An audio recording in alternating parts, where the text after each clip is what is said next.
उसी समय आज राजा उग्रसेन जैसे ही महलों में आए हैं, रानी ने देखा, एकदम से कलाई को पकड़ा, सुंदर से आसन पर बिठा लिया, जवाब दिया आइए महाराज बैठिए। एकदम से दौड़ करके गई है, लोटा में जल लेकर के आई, महाराज उग्रसेन को जल पिलाया। मोर पंख की बिजनियां लेकर के आज हवा करने लगी महाराज उग्रसेन के ऊपर। उग्रसेन महाराज कहने लगे पवन रेखा क्या बात है, आज बहुत उदास लग रही हो, तुम्हारी आंखों में आंसू भी दिख रहे हैं, बात क्या है? रानी पवन रेखा कहने लगी महाराज क्या बताऊं, सबसे पहले हमारे पास में हमारे आंगन में कोई एक खेलने वाला खिलौना नहीं आया है, हमारे इस कोख से किसी भी संतान ने जन्म नहीं लिया। महाराज ऐसा कीजिए, हमारा मन इन महलों में नहीं लग रहा है, ऐसा करो मुझे आज्ञा दीजिए, मैं इन महलों से कहीं बाहर जाकर के घूम करके आना चाहते हैं। अब तो ये महल भी मुझे ऐसा लग रहा है कि खाने के लिए दौड़ रहा है, हर हमेशा 24 घंटे में इसी महलों में बास करती रहती हूँ, घूमती रहती हूँ, कहाँ जाऊं, इन महलों में मेरा दम घुट रहा है, अब आप ही बताइए। महाराज उग्रसेन कहने लगे बस इतनी सी बात पूछने के लिए तुमने मुझे कचहरी से यहाँ बुला लिया? अरे पूछने की कौन सी बात है? उसी समय रानी पवन रेखा कहने लगी है महाराज, एक पत्नी का कर्तव्य होता है कि अगर वो कहीं बाहर जाए या कोई कर्तव्य, कोई कार्य करे, कोई काम करे, तो अपने पति की सलाह अवश्य लेनी चाहिए। और महाराज आपको तो पता है कि मैं आपके मर्जी के खिलाफ में कोई ऐसा कार्य नहीं करती हूँ जो आपको दुख हो। उसी समय राजा उग्रसेन ने आदेश दिया, अगर तुम घूमने के लिए जाना चाहती हो तो चली जाओ। रथ तैयार करवा दिया। उसी समय आज पवन रेखा जिस समय चली है, 16 श्रृंगार किए, पवन रेखा ने सखियों को पास में बुलाया, कहा ऐसा करो चलो हम कहीं घूमने के लिए चलते हैं। सखियां तैयार होकर के आई, 16 श्रृंगार किए, रानी ने सुंदर सुंदर वस्त्रों को पहना है। आज रानी पवन रेखा जिस समय चली है, उसी समय रथ के पास में पहुंची हैं तो महाराज उग्रसेन ने जवाब दिया, ऐसा करो तुम जा तो रही हो, लेकिन एक बात मेरी याद रखना, समय से तुम लौट करके घर पे आ जाना और ज्यादा देर मत करना। उसी समय रानी पवन रेखा कहने लगी, महाराज आप चिंता मत कीजिए, अभी जाती हूँ और तुरंत लौट करके मैं महलों में वापस आती हूँ। चल दी है। जैसे ही रथ पर सवार हुई है, उसी समय महाराज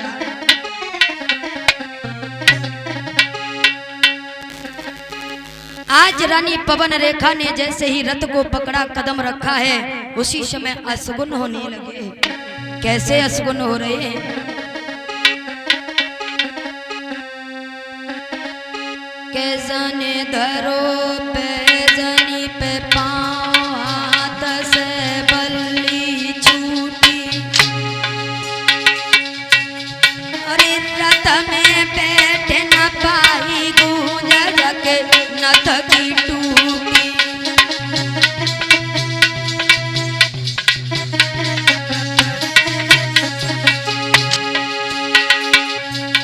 अरे रथ जकोर रे कत जातो, अरे बागन में आयो, अरे महल के पंगुरा झुके कागू पर मड़रायो।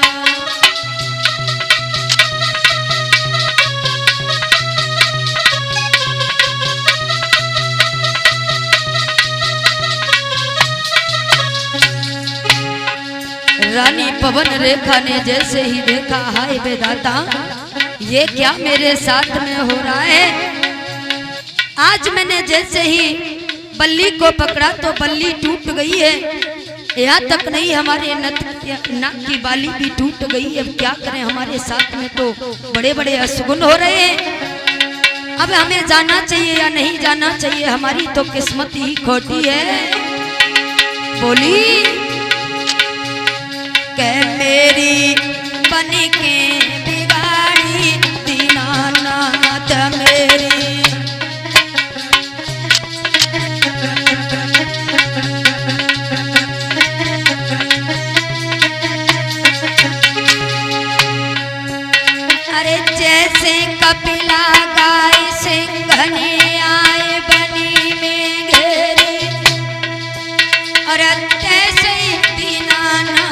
दशा भई मेरी।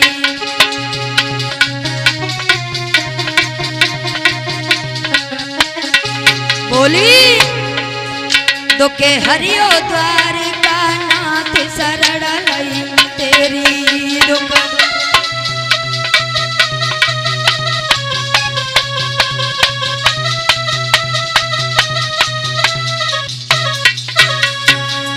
उसी समय रानी पवन रेखा ने देखा विधाता हमारे साथ में तो ये अशुभ होने लगे।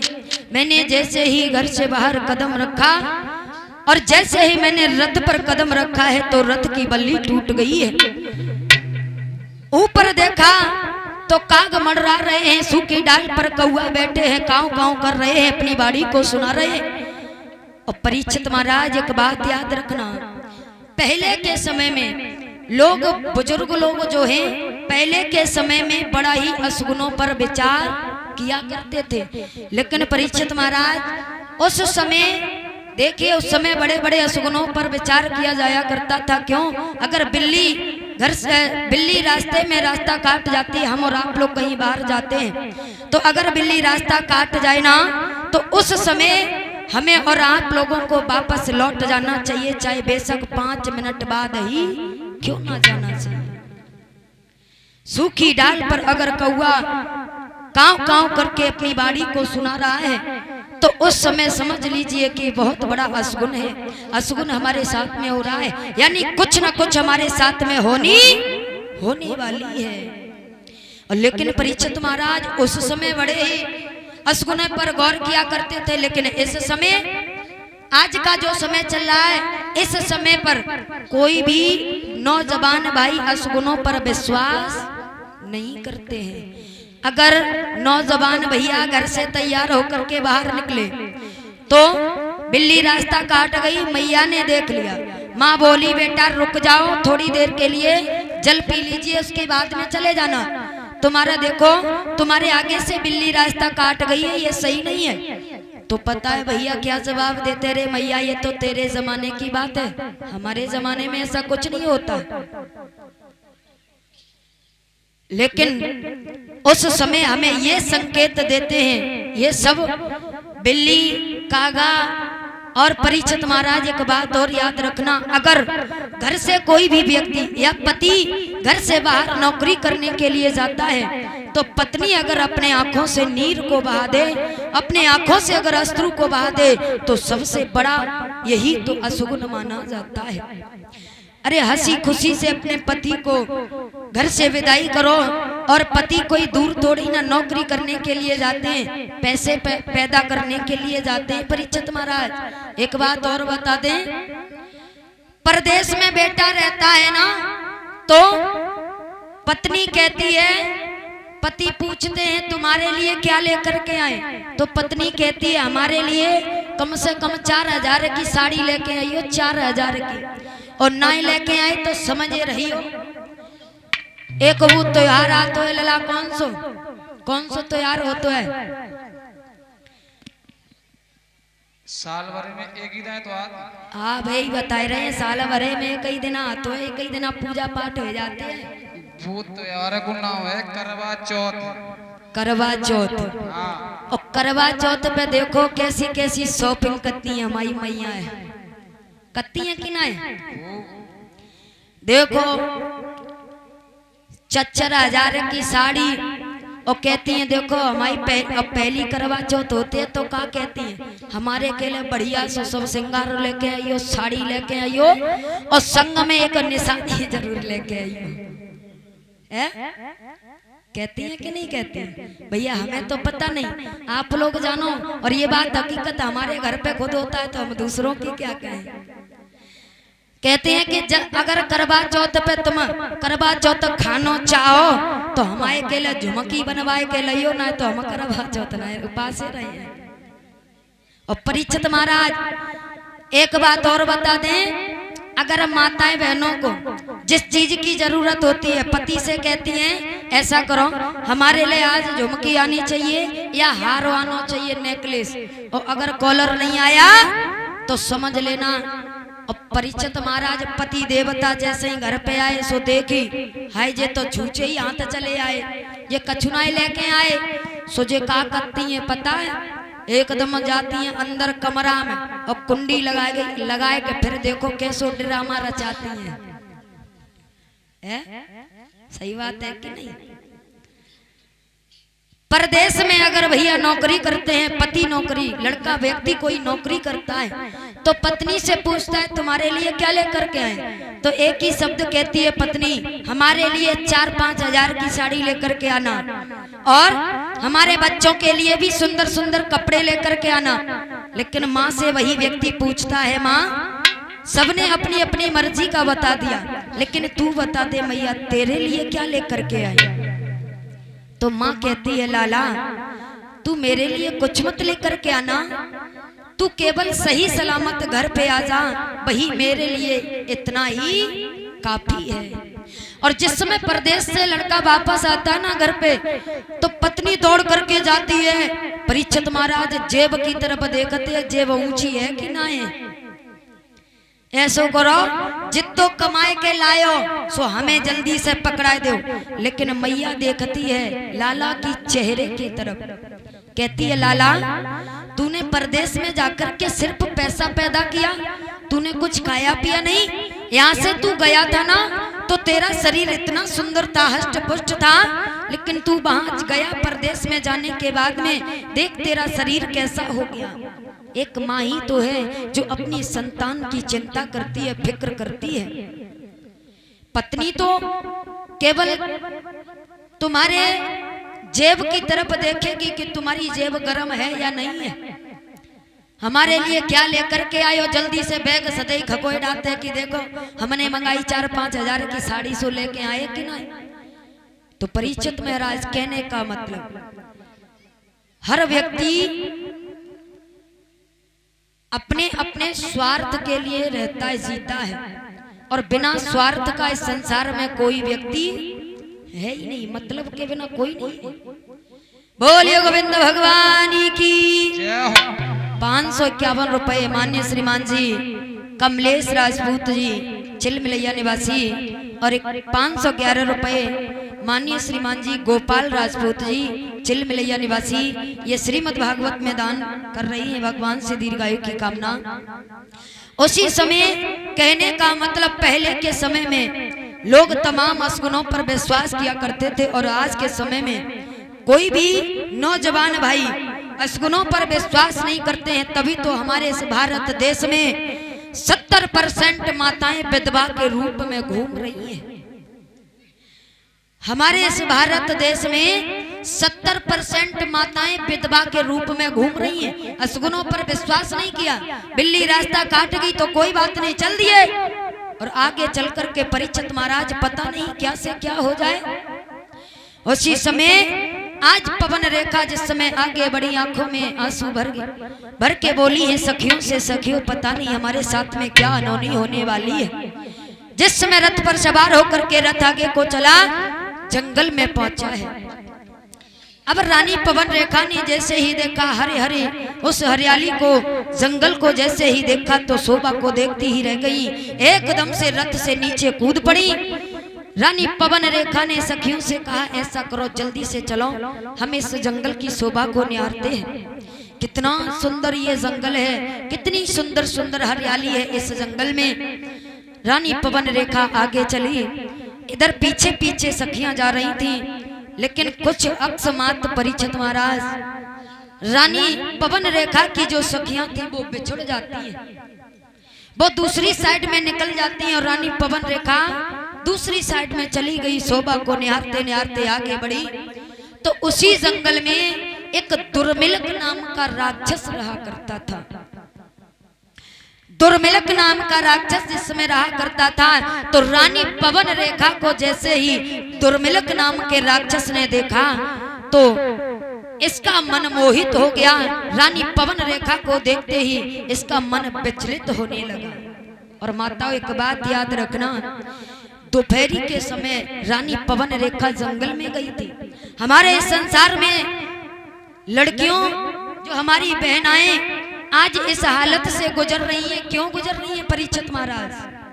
हमारे संसार में, भारत देश में उल्टे सीधे कर्म हो रहे हैं। क्यों हो रहे हैं? क्योंकि इसी के खातिर लड़कियां, बेटियां, नारियां, माताएं जो है ना, ये नहीं देखती हैं कि दिन के 12 बजे हैं या दिन के 1 बजा हुआ है। ये 16 श्रृंगार करके जिस समय बाहर निकलती हैं तो परीक्षित महाराज लोगों की तो कुदृष्टि पड़ेगी। ये वही राक्षस के प्रवृत्ति के लोग हुआ करते हैं जो हमारी माताओं बहनों के ऊपर कुदृष्टि की नजर डालते हैं। जो कुदृष्टि से देखते हैं ये वही राक्षस प्रवृत्ति के लोग हुआ करते हैं। हमारे इस भारत देश में क्यों बलात्कार हो रहे हैं? केवल इसी के कारण। माताओं बहनों से एक विनती है कि आप लोग श्रृंगार केवल अपने घर में रह करके किया जाता है, न कि कहीं बाहर। खेतों में आजकल हमने देखा है कि माताएं खेतों में जा रही हैं तो सबसे पहले लिपस्टिक लगाएंगी, बिंदिया, क्रीम, पाउडर, और फिर देखो आईना में, शीशा में शकल देख के अब अच्छे लग रहे हैं, अब चलो। ऐसा नहीं करना चाहिए। खेतों में जाते हो, बाजार जाते हो, कहीं जाते हो तो मेरे कहने का मतलब है सादे सिंपल बन करके जाओ। श्रृंगार तुम्हें दिया है सिर्फ तुम्हारे पति को दिखाने के लिए, ना कि बाहर वालों के लिए होता है। केवल पति के लिए श्रृंगार होता है। अभी हम और हम कुंवारी लड़कियां हैं तो श्रृंगार नहीं कर सकते हैं क्योंकि हमारी शादी नहीं हुई, और शादी से पहले हम कोई श्रृंगार नहीं कर सकते हैं। कर सकते हैं? नहीं कर सकते हैं। और शादी के बाद में तुम्हें ये 16 श्रृंगार मिला है क्योंकि तुम्हारे सिर्फ पति के कारण। और अगर ये 16 श्रृंगार करना चाहती हो तो सिर्फ अपने पति के सामने श्रृंगार करो, न कि किसी बाहर वालों के सामने, न कि किसी बाहर घूमने के लिए जाओ तो 16 श्रृंगार, सुंदर सुंदर वस्त्र पहन करके। ऐसा नहीं होना चाहिए। बोलिए गोविंद भगवान की। मेरी आप लोगों से हाथ जोड़ करके विनती है परीक्षित महाराज, मेरा तो कहना आप लोगों को समझाना। मैं तो आप लोगों को समझा सकते हैं, जितना भी टूटा फूटा मुझे ज्ञान आता है हमें और हमारे गुरुदेव जी को, तो उतना हम आप लोगों के समक्ष में आप लोगों को श्रवण पान करा रहे। समझाना मेरा काम है, समझना आपका काम है। मानो न मानो खुशी आपकी, हम तो परदेसी हैं, आज नहीं तो कल अपने घर को चले जाएंगे। बोलिए गोविंद भगवान की। क्या हो? जिस समय रानी पवन रेखा को आज देखा है उसी दुर्मिलक नाम के राक्षस ने, तो राक्षस ने क्या किया? अब क्या करें? इसके साथ में मुझे छल करना है, और कैसे करें? रानी पवन रेखा वहीं आगे बढ़ी। उसी दुर्मिलक नाम के राक्षस ने क्या किया? महाराज उग्रसेन का रूप धारण कर लिया। उग्रसेन का रूप धारण करने के बाद में रानी पवन रेखा के पास में पहुंचा और जवाब दिया। रानी पवन रेखा ने पीछे मुड़ के देखा, जवाब दिया, महाराज आप, अरे आपको तो मैं महलों में छोड़ करके आई थी, लेकिन आप जल्दी हमारे पीछे पीछे जंगल में चले आए हो। वही राक्षस ने जवाब दिया, रानी तुम्हारे बिना कहाँ मेरा मन लग रहा था घर में, इसलिए तुम्हारे पीछे पीछे दौड़ते हुए चले आए हैं। लेकिन एक जवाब दिया है उस राक्षस ने, कहा रानी जो उग्रसेन का रूप धारण किए हुए था, बोला आज बहुत ही सुंदर सा मौसम है रानी, आइए हम और तुम दोनों लोग विहार करते हैं। बोला है समझाते हुए, कह तेरी याद सताती है। बोला है राक्षस, कह तेरी याद सताती है और तेरे बिना ओ सजनी मेरी जान ये जाती है।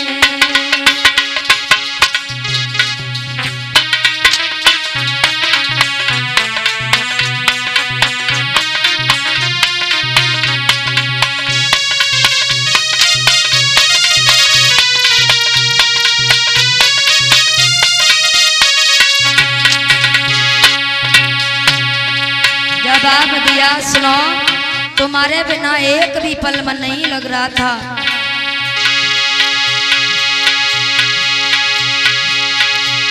मौसम रिदाई है, मौसम रिदाई है, और ऐसे में चले आओ ऋतु मिलने की आई है, ऐसे में चले आओ ऋतु मिलने की आई है। बोला मेरे बागों में आया करो ए रानी, मेरे बागों में आया करो, अरे जब मैं सो जाऊं मेरी मक्खियां उड़ाया करो, ए जब मैं सो जाऊं मेरी मक्खियां उड़ाया करो।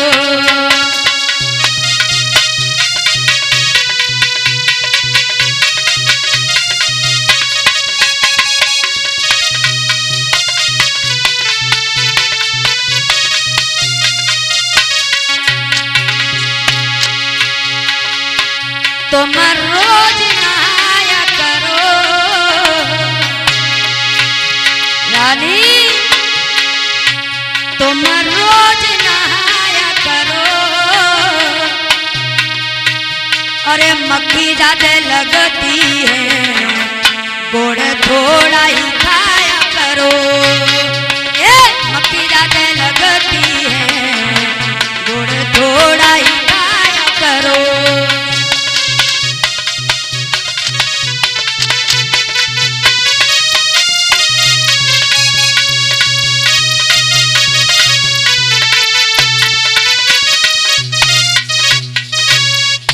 उसी समय आज वही दुर्मलक नाम के राक्षस ने क्या किया रानी, रानी पवन रेखा के सत्यत्व के दीप को ही बुझा दिया, और जैसे ही रानी के साथ में छल किया उसी समय कुछ देर बाद जिस समय हट करके दूर हुआ खड़ा हुआ तो अपने ही वेश में आ गया, और जैसे ही अपने वेश में आया रानी पवन रेखा ने जैसे ही दुर्मिलक नाम के राक्षस को देखा, रानी पवन रेखा के पैरों तले जमीन पवन रेखा कहने लगी दुष्ट तू, अरे तूने मेरे साथ में छल किया है, धोखा किया है, अरे अत्याचारी अधर्मी, तूने मेरे धर्म को ही नष्ट कर दिया है पापी, तूने मुझे कहीं का नहीं छोड़ा।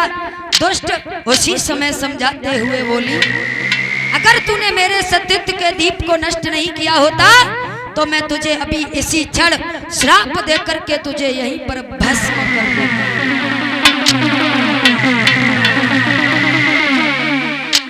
और बोली है रानी समझाते हुए अरे पापी दुष्ट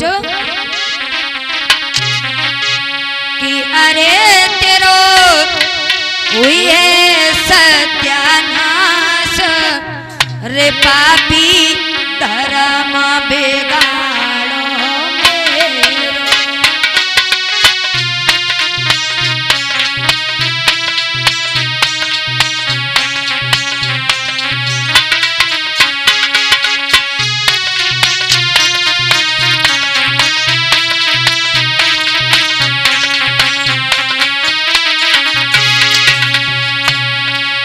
अरे अब आगे तूने तो मेरा जीना ही हराम कर दिया, अब मैं कहीं की नहीं हूँ, तूने तो मेरे धर्म को ही नष्ट कर दिया है पापी।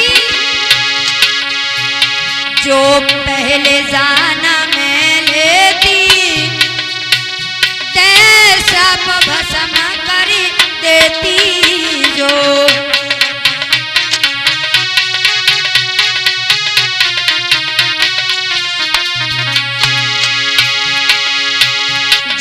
पहले जाना मैं लेती दे सब भस्म कर देती, जो अरे तूने करी डारो बर्बाद रे पापी धर्म बिगाड़ो मेरा।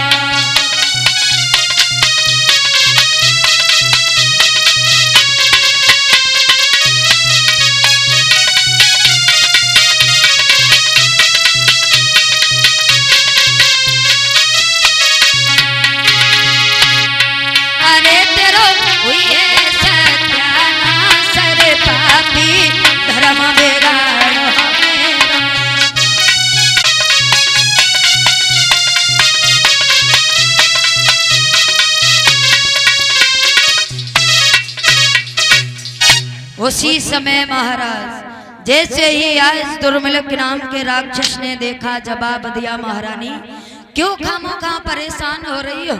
अरे तुम, मुझे तो इतना बड़ा दुख था, इतना बड़ा अफसोस हो रहा था, इतने बड़े तुम राजा की रानी होकर के, मथुरा नगरी की रानी होकर के, और तुम्हारे इस गर्भ से किसी भी बालक ने जन्म नहीं लिया, किसी भी संतान ने जन्म नहीं लिया। मुझे बड़ा दुख हो रहा था। और जाओ रानी, मैं तुम्हें वरदान देता हूँ कि तुम्हारे इस गर्भ से मेरे ही जैसा बड़ा ही बलशाली पुत्र जन्म लेकर के आएगा। और सुनो,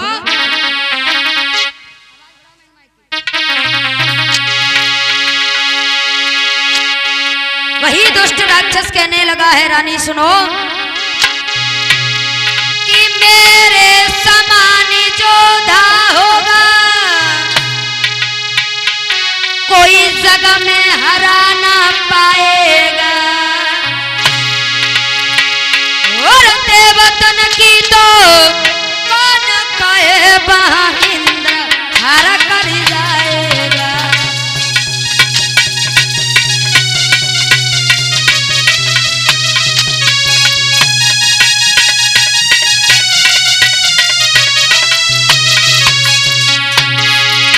जवाब दिया रानी, सुनो मेरे समान जोधा होगा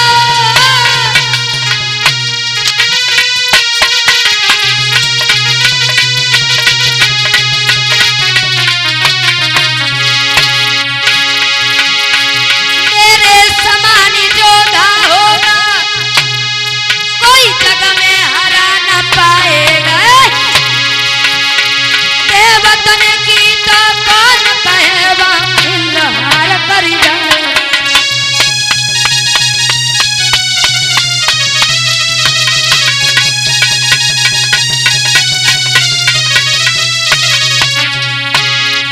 रानी सुनो, एक बात याद रखना, बिल्कुल मेरे जैसा ही होगा मेरा पुत्र, बहुत बलशाली होगा, बड़ा ताकतवर होगा, लेकिन एक बात तो सुनो, देवताओं को परास्त करेगा। यहाँ तक नहीं, इंद्रदेव भी उससे हार करके जाएंगे। सुनो, साधु ब्राह्मण और गायों को पापेशक बहुत सताएगा, परम पिता परमात्मा के, परम पिता परमात्मा के हाथों से मारा जाएगा।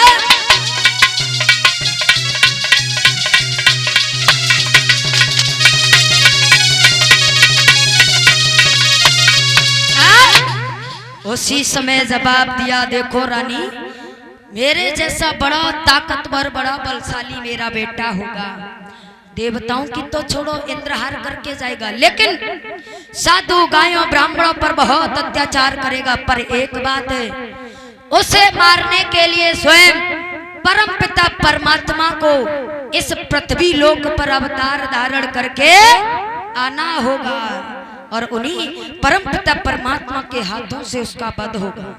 कोई भी संसार में उसका बाल बांका नहीं कर सकता है।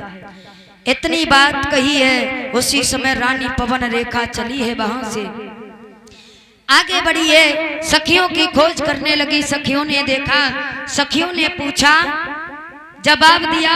जैसे ही सखियों के पास में पहुंची, सखियों ने जैसे ही देखा, कहने लगी है, महारानी आप कहाँ थी? अरे मैं कब से ढूंढ रही हूँ आपको, आपका कोई पता ही नहीं, आप कहाँ खो गई। और देखो ये तुम्हारा सारा श्रृंगार बिखरा हुआ है, आखिर क्या बात है? रानी पवन रेखा ने झूठ कह दिया। जवाब दिया, क्या बताएं, एक इस जंगल में इतना हट्टा कट्टा सा बंदर था, उसी बंदर ने हमारे गाल पे एक तमाचा दिया और हमारे सारे श्रृंगार को ही बिखेर दिया। यहाँ तक नहीं, हमारे इस चूनर को भी फाड़ दिया है। सखियां कहने लगी हैं, कोई बात नहीं, आप ऐसा कीजिए, अब जल्दी से चलिए, महाराज इंतजार कर रहे होंगे। रानी पवन रेखा रथ पर सवार हुई और जिस समय चली हैं, महलों में पहुंची हैं, बड़े हर्षोल्लास के साथ में रानी पवन रेखा रहने लगी, जीवन यापन करने लगी। उसी दिन से रानी पवन रेखा गर्भ धारण कर जाती है। धीरे धीरे समय व्यतीत हुआ, 9 महीने व्यतीत हो गए। अब तो रानी पवन रेखा बड़ी हैरान है कि 9 महीने पूर्ण हो चुके, लेकिन संतान ने जन्म अभी तक नहीं लिया। अब मन में विचार करने लगी, आए विधाता क्या करूं, हमें बहुत तकलीफ होती है, बहुत पीड़ाएं हो रही हैं, लेकिन वो बालक गर्भ से बाहर आने का नाम ही नहीं ले रहा है।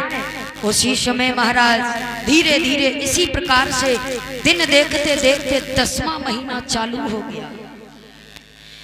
10वां महीना भी जिस समय 10वां महीना चालू हुआ तो आधे दिन व्यतीत हो गए। उसी समय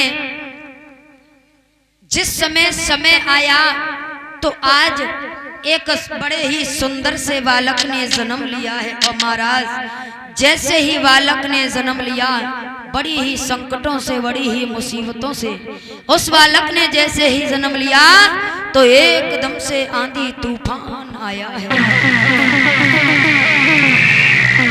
बादल गड़गड़ाने लगे, बिजली चमकने लगी।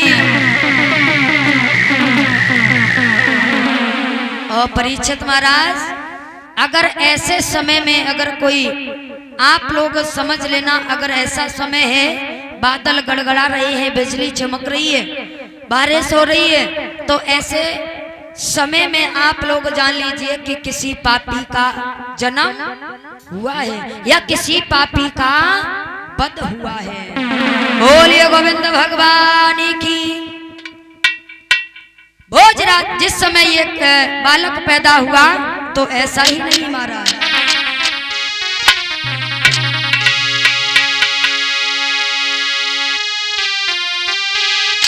कि बालक के पैदा होते ही आंधी तूफान मचाने लगी और बिजली चमकिया काश हिला एक महाप्रलय सी आने लगी बिजली।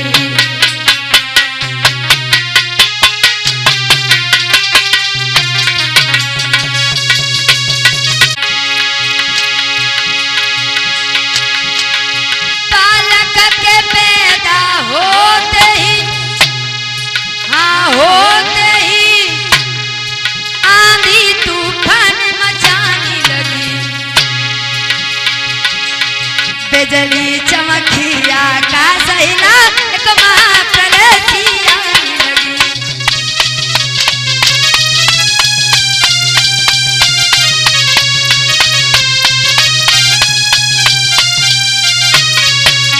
और महाराज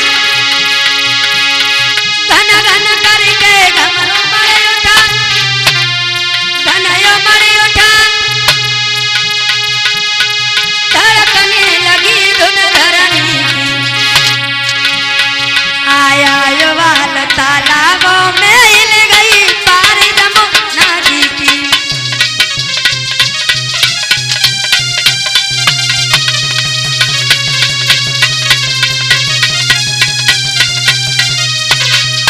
लेकिन भैया, अरे कंपित नभ में पड़े गया मल सूर्य का वेश,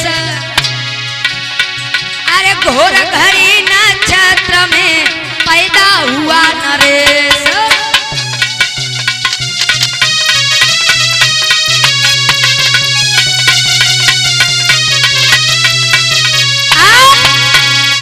उसी समय बिजली चमकने लगी, आज आंधी तूफान आने लगा, यहाँ तक नहीं धरती भी कपने लगी। जब बालक का जन्म हुआ उसी समय राजा उग्रसेन सोचने लगे, हाय बेदाता कैसी मेरी संतान ये है और कैसा ये बालक ऐसे घोर घड़ी नक्षत्र में ये पैदा हुआ है। उसी समय एक तो खुशियां छाई हुई थी कि इतने वर्षों के बाद में हमें संतान का मुख देखने को मिला है, कंस, और ये आगे चल करके तमाम अत्याचार करेगा और उसी समय इसका नाम होगा आगे चल करके भोजराज कंस। पिए रहो लला पिए रहो, तुम्हारी आजादी है।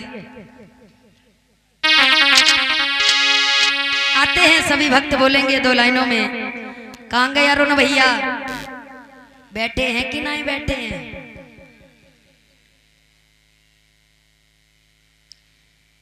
सभी भक्त बोलेंगे मनवाड़ी को पवित्र करते हुए, एक परमपिता परमात्मा के चरणों में संकीर्तन करते हुए। अगर ना होए तो अरुण भैया, गोविंद भैया